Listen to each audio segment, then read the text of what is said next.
कार्तिक जी, गुरुग्राम से। महाराज जी, आपके चरणों में कोटि कोटि प्रणाम। महाराज जी, लोगों की बातों का बुरा ना लगे और उनकी बातों पर ध्यान ना जाए, इसका कुछ उपाय है?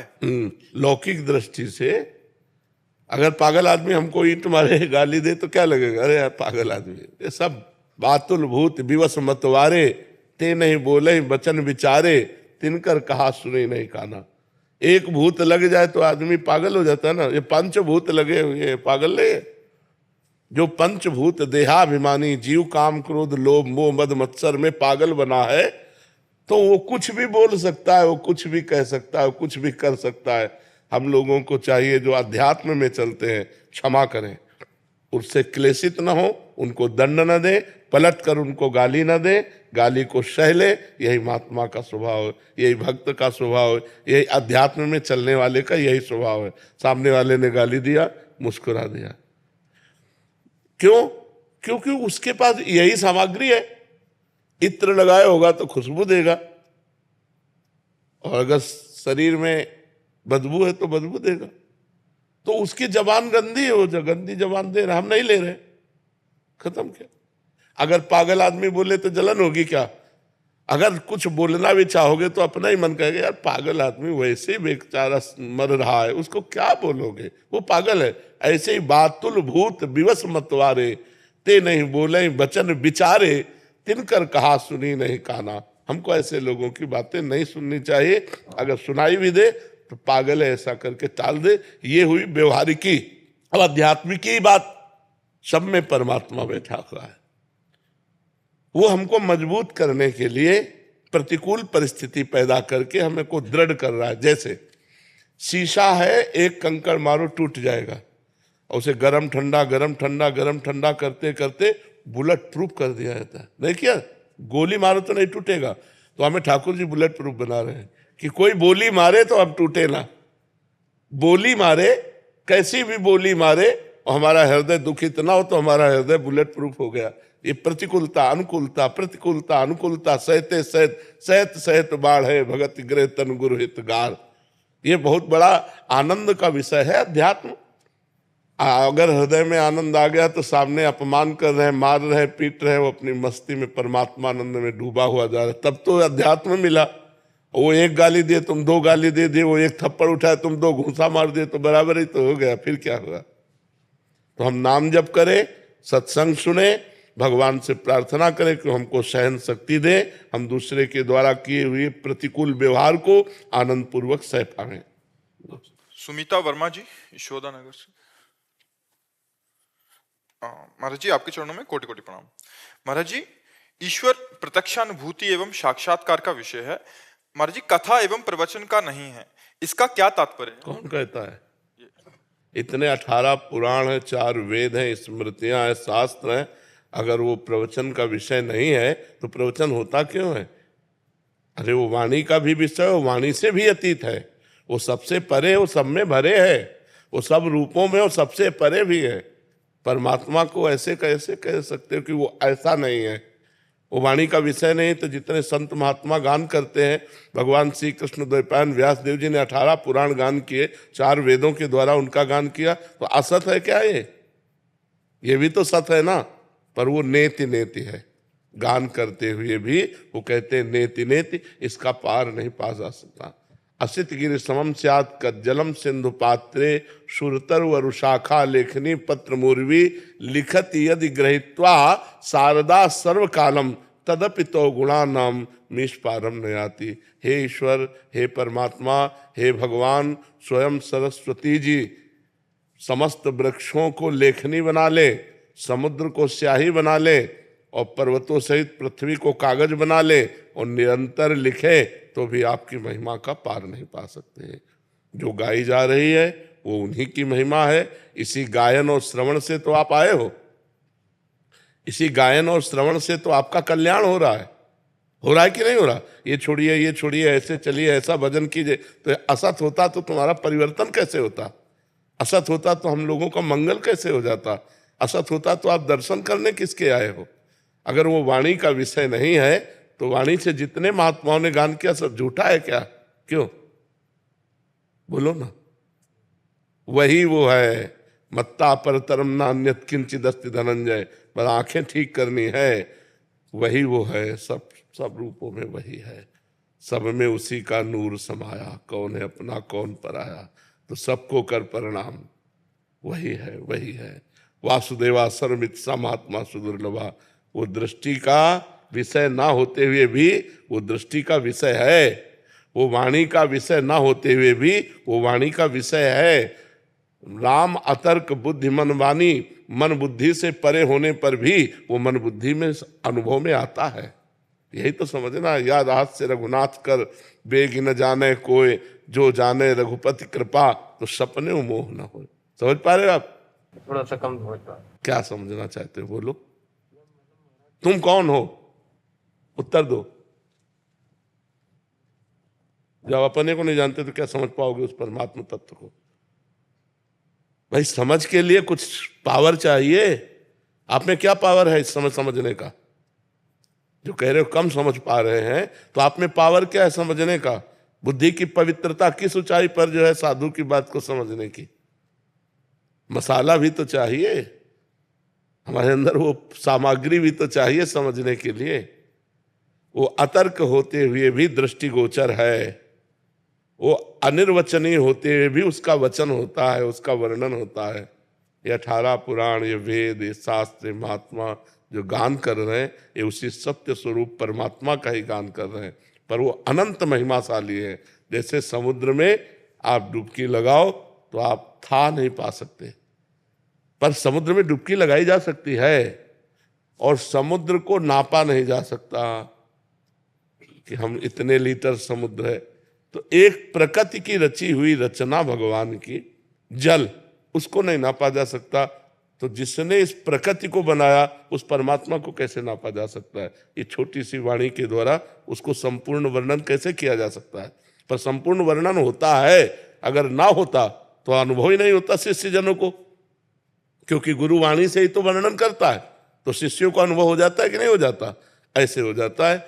जैसे देखो उस डाल के ऊपर चंद्रमा दिखाई दे रहा है, एक हाथ देखो ना डाल के ऊपर, तो हम देखते तो हमें चंद्रमा दिखाई दे देता है, लेकिन क्या डाल के एक हाथ ऊपर है क्या? हजारों लाखों करोड़ों हाथ ऊपर है, पर हमें दिखाई दे देता है ना। ऐसे ही हम परमात्मा का वर्णन करते हैं और वो हमारे अनुभव में आ जाता है। सुनते सुनते रोमांच हो गया, रोना आ गया, और उनकी मधुर मूर्ति हमारे मानस पटल पे छा गई, हो गया भगवत साक्षात्कार हो गया।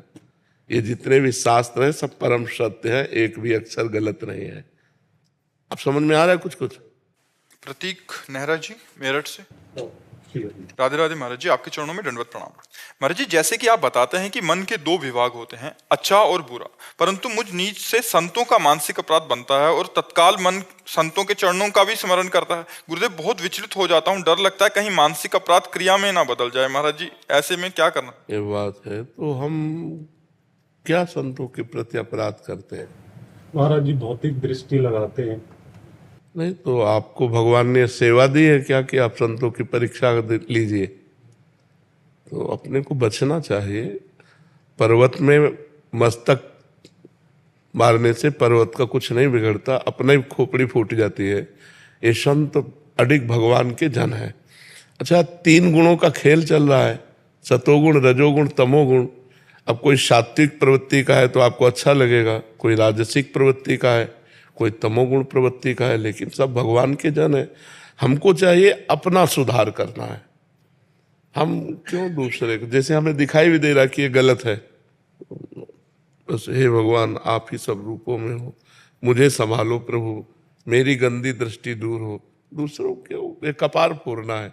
पर निंदा के किए ते आवत नहीं कछु हाथ, मूर्ख पर्वत पाप को ले चल अपने साथ। ये मूर्खता है कि हम दूसरे की निंदा, दूसरे का दोष दर्शन करके अपने पाप बढ़ाएं और अपने को दुर्गति में ले जाएं। कभी किसी जहाँ ऐसा देखने में लगे कि ये संत गलत है, ऐसा दिखाई दे, वहीं तुरंत प्रणाम करे और अपने मन को डांट। तो दूसरे में भगवान न देखकर दोष दर्शन कर रहा है, और जबकि भगवान कह रहे सातों सब मोहिमय जग देखा, मोते अधिक संत कर लेखा। मेरे से अधिक संत भगवान आदेश कर रहे हैं। अब ये कि संत भी तो मनुष्य शरीरधारी है ना, तो कुछ न कुछ चेष्टाएं अलग अलग होती। वो पूर्व में कितना भजन किए हैं। यहाँ बिना भजन के कुछ नहीं मिलता है। तो हमको प्रणाम। एक राजर्षि है, एक ब्रह्मर्षि है, एक है बिल्कुल अकिंचन, फटे पुराने कपड़े पहने हुए, भीख मांग के खाना, रात दिन भगवान में भजन में डूबे रहना। तो संतों की कई कोटियां हैं। और एक है अवधूत कोटि के, जिनको कोई परवाह नहीं, समाज की कोई परवाह नहीं, शास्त्र मर्यादा से ऊपर उठे हुए, जब जो मनाया जैसी मस्ती उनकी। अब उनको देखोगे तो या तो पागल कहोगे और या तो धर्म विरुद्ध कहोगे। तो हमको चाहिए कि हम अपनी स्थिति को बढ़ावें। देखो, ब्रह्मलीन महापुरुषों को पहचाना नहीं जा सकता। भागवत में पढ़ के देखो, रहुगण कपिल भगवान से सत्संग करता था, लेकिन पालकी में ज्योति दिया सिद्ध महापुरुष जड़ भरत जी को, पालकी में लाके ज्योति दिया, तो पहचान पाया क्या? इतने बड़े महापुरुष जिनका भागवत में गुणगान किया जा रहा है, जो भगवान ऋषभ देव जी के पुत्र भरत जी, और वही तीसरे जन्म में जड़ भरत बने। तो इतना बड़ा सत्संगी कपिल भगवान से सत्संग करता था रहुगण, वो भी दृष्टि में चूक हो गई। उसने साधारण मूर्ख समझ करके उनको पालकी में जोत दिया, और जब उन्होंने उपदेश किया तो कूद पड़ा पालकी से कि इतने बड़े महापुरुष, और चरणों में लौट गया और कहा क्षमा कीजिए, मेरे से गलती हो गई। तो संतों को पहचान पाना बड़ा मुश्किल है। एक बार एक ट्रेन में एक संत भगवान ऐसे बैठे थे, और उनके संतों के शिष्य होते हैं, भगत लोग होते हैं। हर शिष्य चाहता मेरे गुरुजी अच्छी वस्तु पहने, मेरे गुरुजी अच्छी गाड़ी में चले, मेरे गुरुजी, जब मेरे पास इतना तो मेरे गुरुजी है, तो वो भाव रहता है ना। तो उसने सोने की चैन की घड़ी और ये सब व्यवस्था, अटैची सब। तो दो चार बैठे थे नए लोग, तो उन्होंने कहा बाबा जी एक बात पूछे, बुरा तो नहीं मानोगे? बोले नहीं। बोले हम में और तुम में अंतर क्या रहा? हमारी घड़ी भी इतनी महंगी नहीं जितनी तुम्हारी घड़ी है, तुम्हारी अटैची है, तुम्हारा है सब, फिर हम में तुम में अंतर क्या रहा? उनका बेटा कौन सा स्टेशन आ रहा है? बोले अमुक के। बोले चाय पीना है।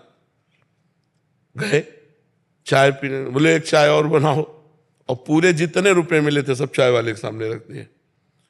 इतने में गाड़ी ने हारन दिया और घड़ी और सब वहीं खोल के रख दिए थे। तो उनका बाबा जी अब तो हम चाय नहीं पियेंगे क्योंकि गाड़ी। बोले अब हम तो चाय पियेंगे, इधर जाएंगे। बोले वो सब, बोले किसी ने दिया था, कोई उठा लेगा। बोले बाबा जी हम तो ऐसे। बोले हम में तुम में यही अंतर है, तुम छोड़ नहीं सकते और हम 1 मिनट में छोड़ सकते हैं। तो संतों की बाहरी क्रियाओं से हम नहीं जान सकते जी। ये तो जो अच्छे साधक हैं और जो वास्तविकता में चलने का प्रयास कर रहे हैं, आजकल इस वेश का दुरुपयोग भी किया जा रहा है जोर से। महाराज जी, उसको कैसी दृष्टि से देखा जाए? क्योंकि बहुत सारे भगवत दृष्टि, सिर्फ भगवत, क्योंकि कोई भी भगवत वेश देखो सही माने में भगवान के मार्ग में चलने वाले तो ऐसे अंगुलियों में गिने जा सकते हैं। सही माने में जिनका लक्ष्य भगवान है, भगवान की आड़ में वासनाओं की पूर्ति, रुपया की प्राप्ति, मनोरंजन, ये अलग बात है। लेकिन वास्तविक जिनका लक्ष्य भगवान है, ऐसे अंगुलियों में गिने चाहते। जो कहो हरिवंश रस बिरलो समझनहार, एक दोई जो पाइए खोजी सब संसार। एक दोई लिखा है, 100-200 नहीं लिखा। एक दोई जो पाइए खोजी सब संसार। तो अब हम एक दो कहाँ खोजे? हमें तो सब में सी राम में सब जग जानी, करो प्रणाम जोरी जुगपाल। सब में भगवान विराजमान है, ये भाव रखकर हमको अपने को बचाना है। गुरुदेव हम कैसे पहचान पाएंगे अच्छे साधु और साधुओं के? हमें क्या पहचान होगी? हम तो सामान्य है, संत को कैसे पहचान पाएंगे कि ये संत कैसे है, क्या है? तो क्या सब कोई असली और नकली हीरे की पहचान जानता है क्या? वो तो जौहरी जानता है। तो हमारा क्या कर्तव्य हो, दायित्व क्या हो हमारा? श्री राम में सब जन नेकी नेकी हमको ग्रहण कर लेना है और बुराई छोड़ देना है। आपको जो उपदेश मिल रहा है, आपको जो सद्भावनाएं मिल रही, आप उनको धारण करो। वो क्या है भगवान जाने। जैसे हम मिठाई वाले की दुकान में जाते हैं, हम ये नहीं देखते कि मिठाई खाता है कि नहीं, हमें पसंद आई 250 ग्राम दीजिए। समझ में आया कि नहीं? हम मिठाई वाले से नहीं पूछते कि तुम पाते हो कि नहीं पाते। तो हमको ये देखना कि अगर संत उपदेश कर रहा है तो जो उपदेश ग्रहण करने लायक हमको लगा, हमारी क्षमता, वो ग्रहण कर लिया, प्रणाम किया, अपने चल दिए। नहीं तो ऐसे दत्तात्रेय जी से पूछते हैं यदु महाराज कि आप बहुत स्वस्थ हो, बिना कर्म किए विषय भोग नहीं मिलता, बिना विषय भोगे स्वस्थ नहीं रहा जा सकता। और बहुत प्रसन्न हो। तो उन्होंने बताया कि कभी कभी मैं राजमहलों में पलंगों पर सोता हूँ, कभी फुटपाथ पे सोता हूँ, भगवान जैसी परिस्थिति देते हैं उसी में राजी रहता हूँ। महलों में रखे चाहे झोपड़ी में वास दे, मेरी ना आकांक्षा है और ना मेरा निषेध है, जैसे प्रभु रखे। अब जोई जोई प्यारो करे सोई में। अब उस स्थिति को कैसे समझा जाए?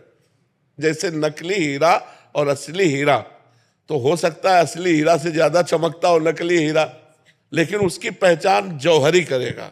जब घन चलाएगा ना तो नकली फैल जाएगा और असली जेव का त्यों बना रहेगा। तो ऐसे ही जब माया का घन चलता है तब पता चलता है कि असली कौन है, नकली कौन। भारी विपत्ति, भारी दुख, भारी रोग, भारी परिस्थिति में भी जो अपने नियम पे डटा हुआ है, भगवान के भजन में लगा हुआ है, वही भगवान का जन है।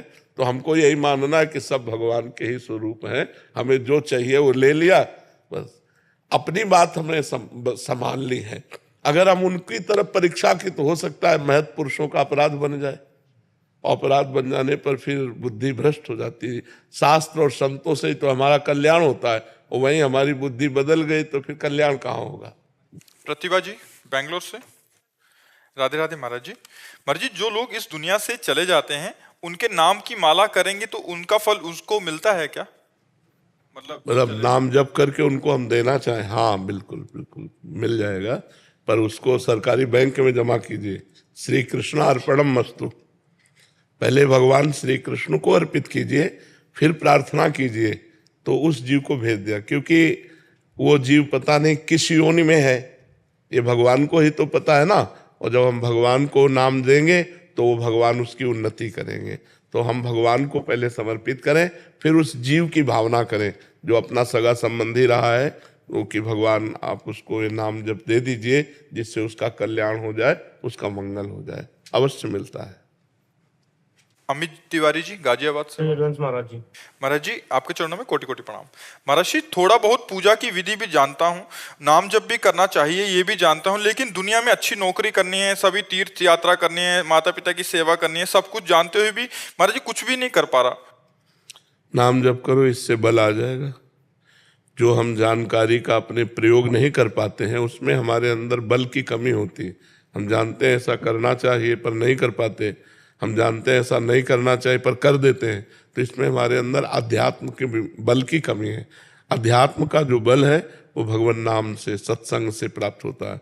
रोज सत्संग सुनो, भगवान नाम जप करो, भगवान से प्रार्थना करो, वो आपको बल दे। जो अच्छे विचारों की तरफ आप सोच करते हैं वो क्रिया में उतार दें, वो सोच क्रिया में उतर जाए। और जो गंदे विचारों की सोच करते हैं उनकी क्रिया ना होने पावे, ये भागवतिक बल से होता है। महाराज जी चाहते बहुत लेकिन कुछ कर नहीं पाते। हाँ, नाम जप करो, नाम जप करो, नाम जप कुछ तो करना पड़ेगा ना। नाम जप करोगे, दवा जैसे खाई जाती है तभी तो हम रोग रहित होते हैं, बलवान बनते हैं। तो नाम बल, श्री हरिवंश नाम बल लहो, अपने मन भाई सब कहो। जो मेरे मन में आता वही मैं करूंगा, क्योंकि मेरे में नाम बल है। अब नाम बल है कि तीर्थ यात्रा चलना चाहिए, नाम बल हमारे अंदर है तो उत्साह बनेगा, व्यवस्था बनेगी, हम चले जाएंगे। और नाम बल नहीं होगा तो नहीं। नाम बल है तो माता पिता हमारी निंदा करते हैं, हमको कष्ट देते हैं, पर हम उनकी सेवा करते हैं क्योंकि हमारे अंदर नाम बल है। नहीं तो ये लगेगा हम सेवा करते हैं, हमारी निंदा करते हैं, फिर क्या सेवा। तो नाम बल जरूरी। खूब राधा राधा नाम जप करो, या जो नाम प्रिय हो वो नाम जप करो। हरेश कुमार राणा जी गुजरात से। श्री हरिवंश महाराज जी। महाराज जी, अर्धांगिनी बोलती है पैसा बचाओ काम आएगा, बीमा ले लो काम आएगा, परंतु सोचता हूँ अगर पैसा जमा रहेगा तो चिंतन पैसे का ही होगा। नहीं नहीं नहीं, ऐसा नहीं। गृहस्थी में संग्रह आवश्यक है, वो ठीक कहते हैं। कोई आप बैरागी बाबा जी थोड़ी हो, गृहस्थी हो, तो गृहस्थी में संग्रह आवश्यक है, विरक्ति में त्याग आवश्यक है, और गृहस्थी में संग्रह, तो संग्रह करना चाहिए। लेकिन क्या है ना कि संग्रह हो गया तो कुछ आपदा आएगी तो बोले मेरे पास तो पैसा है, लेकिन पहले भगवान का दिया हुआ उसके साथ जोड़ो ना, भगवान का दिया हुआ है ना, तो उसमें कोई परेशानी नहीं। मेरे पास भगवान की दी हुई बुद्धि है, मेरे पास भगवान का दिया हुआ शरीर है। जब इतने से काम नहीं चलेगा तो हम और देखेंगे उनकी तरफ कि प्रभु अब आप संभालें। गृहस्थी में आवश्यक है, संग्रह आवश्यक है। अचानक कोई घटना घट जाए, अर्थ की आवश्यकता पड़े, तो ये व्यवस्था जरूरी है। वो ठीक कह रहे हैं, ऐसा करना चाहिए। महाराज जी, भगवान महादेव की कृपा से आप मिले, आपसे ही श्री जी की शरणागति मिली। अब मन में एक बात आती है कि भगवान ऐसी कौन सी सेवा का भाव करें जिससे हर पल हर समय श्री जी के समीप रहे, जैसे चरण चापना, श्रृंगार करना, कौन सी सेवा करूं मैं? ये सब बाद की बात है, पहले नाम जप, पहले नाम में रति करो। हरिवंश नाम बिसरै न छिन, श्री हरिवंश सहाय भल, हरिवंश भरोसे भय निडर नित गरजत हरिवंश बल। पहले नाम निरंतर, श्री हरिवंश नाम नित रटो, नाम प्रताप नाम फल लहो, नाम हमारी गति सदा, हर समय नाम नाम नाम चलाओ, आगे भाव आएगा। भाव से फिर चरण चापना, पंखा करना, चंवर डुलाना, पान की बीड़ी पवाना, हंसी मजाक करवाना, प्रिया प्रीतम दोनों हंस दिए, ऐसी मजाक की बात कर दी, हास परिहास रसिका, वो आगे का विषय। पहले हम अभी अपने नाम, आप इसी कृपा से हंसते हम सेवा कर रहे हैं, हाँ बिल्कुल। लेकिन वो भाव आता है कि ऐसी कौन सी सेवा करे कि सही। नाम नाम नाम सेवा सबसे बड़ी है। नाम अंदर अंदर चलाओ, यही आपके अंदर भावोत्सवेन भजताम रस काम धेनुम तम राधिका चरण रेणु महामिश्मरामि। जब भाव उत्पन्न होने लगेंगे ना, तो भाव के द्वारा सेवा होती है, मानसिक सेवा। अभी खूब नाम जप करते हैं। महाराज जी, आप किसी का प्रश्न था महाराज जी, वो कह रहे थे कि प्रतिकूलता ही नाम जप को पचाती है, ऐसा आपने सत्संग में बोला था। वो कह रहे थे कि इसका क्या मतलब हुआ, क्या नाम जप का ना पचना कुछ समस्या लाता है? हाँ, अहंकार समस्या लाता है, अहंकार। और जब अपनी इतनी समस्याएं हैं तो राधा राधा राधा राधा, वो दूसरे की तरफ देख ही नहीं पा रहा है, वो अपनी समस्याओं में तो वो प्रतिकूलता बड़े बड़े भक्तों को दी गई। आप भक्तों के चरित्र पढ़ के देखो, जो जितना महान भक्त है उतनी बड़ी प्रतिकूलता भजन को पचाती है, प्रतिकूलता भजन को बढ़ाती है, और प्रतिकूलता भजन में कर देती है। क्योंकि कोई अपना नहीं, कोई अनुकूलता कहाँ है? संसार में जो अनुकूलता ढूंढता है वो भजन कर ही नहीं सकता है, क्योंकि संसार का राग उसे घसीट रहा है। जीव संसार के राग के द्वारा अपना नाश कर लेता है। अगर वो नाम जप करे और भगवान के द्वारा दी हुई प्रतिकूलता को कृपा माने, तो बहुत जल्दी उन्नति हो जाए, आध्यात्मिक उन्नति हो जाए। जी। विशाल जी, मध्य प्रदेश से। राधे राधे महाराज जी। राधे राधे महाराज जी, मैं हनुमान जी का दास हूँ। महाराज जी, मैं हनुमान जी की कृपा से श्री जी को अनन्य प्राप्त कर पाऊंगा? हाँ बिल्कुल कर दे। सियाजू ही प्रियाजू हैं, प्रियाजू ही सियाजू हैं, और सियाजू के अनन्य भक्त हनुमान जी महाराज हैं। तो जब हनुमान जी कृपा करेंगे तो श्री जी के चरणों में प्रेम हो जाएगा। महाभागवत है जी। शिवानी गोयल जी। राधे राधे महाराज जी। महाराज जी, मृत्यु क्या है और क्यों डर लगता है इससे? मृत्यु एक भ्रम है, सत्य वस्तु नहीं है। अब हम आपको बताते हैं कैसे भ्रम है। पंचभूतों से रचित ये शरीर है। जब इसका अंतिम संस्कार होता है तो अग्नि तत्व अग्नि में मिल गया, जल तत्व जल में, वायु तत्व वायु में, पृथ्वी तत्व पृथ्वी में, आकाश तत्व आकाश में। 5 तत्वों से रचित शरीर है। वो अपने अपने तत्वों में मिल जाते हैं। इसमें मरा कौन? मरा नहीं ना, शरीर में मरा नहीं ना। और आत्मा विनाशी चैतन्य घन है, उसको कोई मार सकता नहीं। नैनम छिन्दन्ति शस्त्राणि नैनम दहति पावका न चैनम क्लेदयन्त्यापो न शोष्यति मारुता। अग्नेयास्त्र, वारुणास्त्र, वायवास्त्र, इनके द्वारा आत्मा का कहीं बाल बाका नहीं हो सकता। आत्मा अच्छेद्य है, अक्लेद्य है, अशोष्य है, अदाय है। तो मरा कौन? शरीर पंचभूत में मिल गए, आत्म तत्व अंतर ध्यान हो गया, मरा कोई नहीं। अब हम मरे। अब इसकी मरे की व्याख्या करते हैं। हमने इस शरीर को अपना मान लिया, मैं स्त्री मैं पुरुष, और इसमें नियत समय तक रहना है, 50 वर्ष 70 वर्ष 80 वर्ष 100 वर्ष। इसके बाद हट जाना है इस शरीर से। इस शरीर से हट जाना मरण कहा जाता है, और दूसरे शरीर को प्राप्त करना जन्म कहा जाता है। लेकिन जन्म मरण का अस्तित्व नहीं है, भ्रम है। न मृत्यु है न जन्म है। और जब आप जन्म स्वीकार करते हैं तो मृत्यु भी स्वीकार करनी पड़ेगी। और जब न जन्म है न मृत्यु है, एक भ्रम चल रहा है, इसी भ्रम को मिटा दो। जासु कृपा सब भ्रम मिट जाई, गिरजा सोई कृपालु रघुराई। भगवान के चरणों का आश्रय लेकर भजन के बल से भ्रम मिटा दो, तो जो मैं तत्व है उसमें कभी किसी की दाल नहीं गल सकती, न काल की, न मृत्यु की, न अस्त्र की, न शस्त्र की।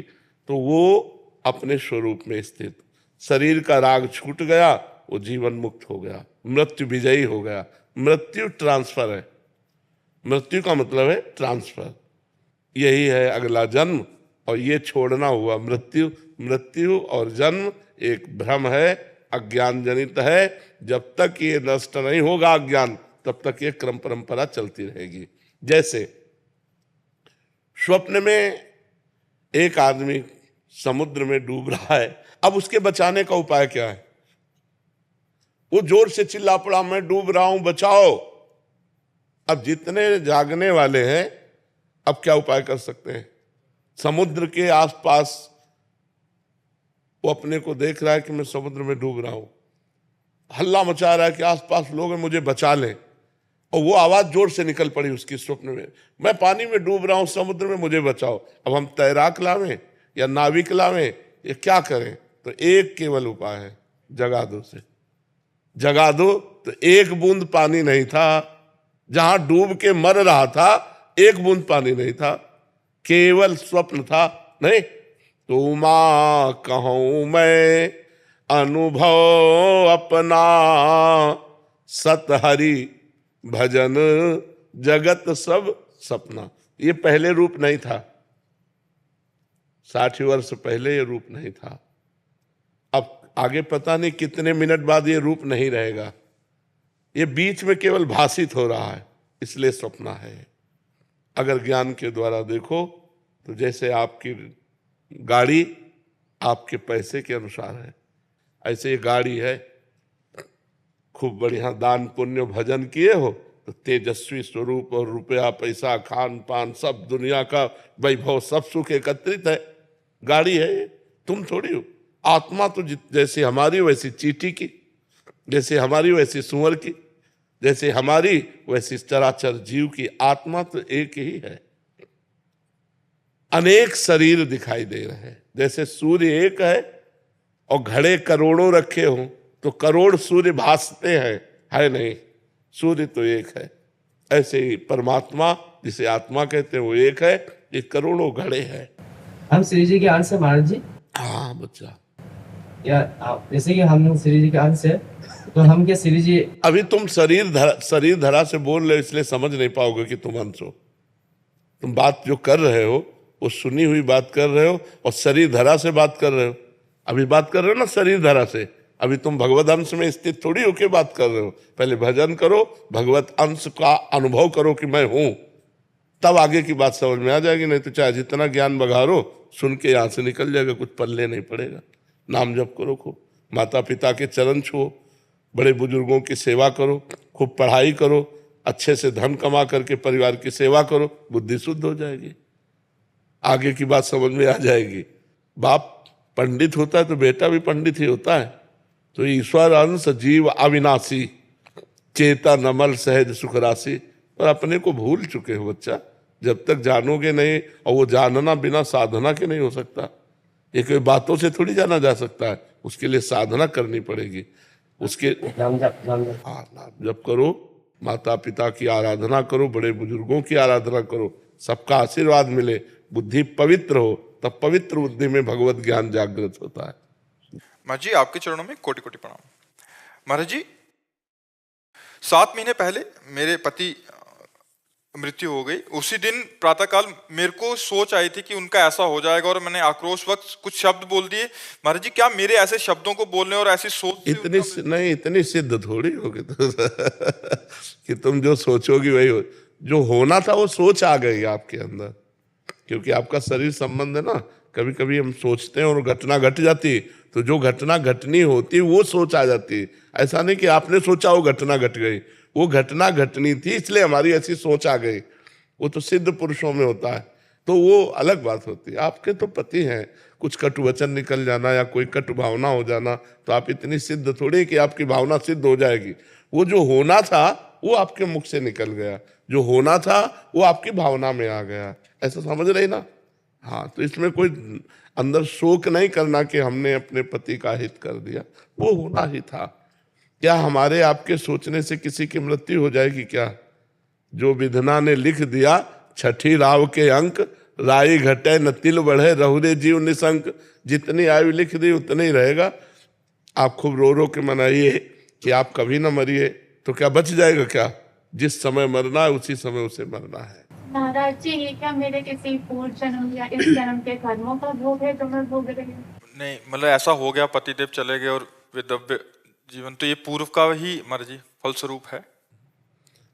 हमारे द्वारा कोई पूर्व में ऐसा पाप हुआ जिसका फल हमें वैधव्य मिला, हमारा पति, हमारा सुहाग हमसे दूर हो गया। अब हम गलती न करें, अब हम सावधान हो जाएं, तभी हमारा काम बनेगा। अब नाम जप करें, ब्रह्मचर्य से रहें, तो भगवान की कृपा से हमारा अगला जन्म ठीक हो जाएगा। उडुपी कर्नाटक कृष्ण क्षेत्र है, उधर एक रामकृष्ण आश्रम है हमारा, नदी के किनारे। महाराज जी हमारे आध्यात्मिक तुम्हारा प्रदर्शन करते हैं, सब ब्रह्मचारी है, बाकी काफ़ी सारे हमारे वानप्रस्थ भी है इसमें, और थोड़े बहुत हमारे भक्त, बहुत सब साधक है ब्रजमंडल का। बहुत आपका वचन सब बहुत। सबसे यही प्रार्थना है हमारी, साधना का मूल स्वरूप है संसार और शरीर के राग का नाश हो जाना। जो मनाखष्टानि इंद्रियाणि प्रकृतिस्थानि कर्षति, इसको रोकना है, यही साधना है। जो हमारी 5 ज्ञानेंद्रियां शब्द स्पर्श रूप रस गंध को लेकर विषय भोगों के लिए लालायित रहती हैं, उनमें विचरण करती हैं, देह भाव से युक्त होकर हम कर्ता भोक्ता भाव में युक्त हैं, इसी का नाश करना है।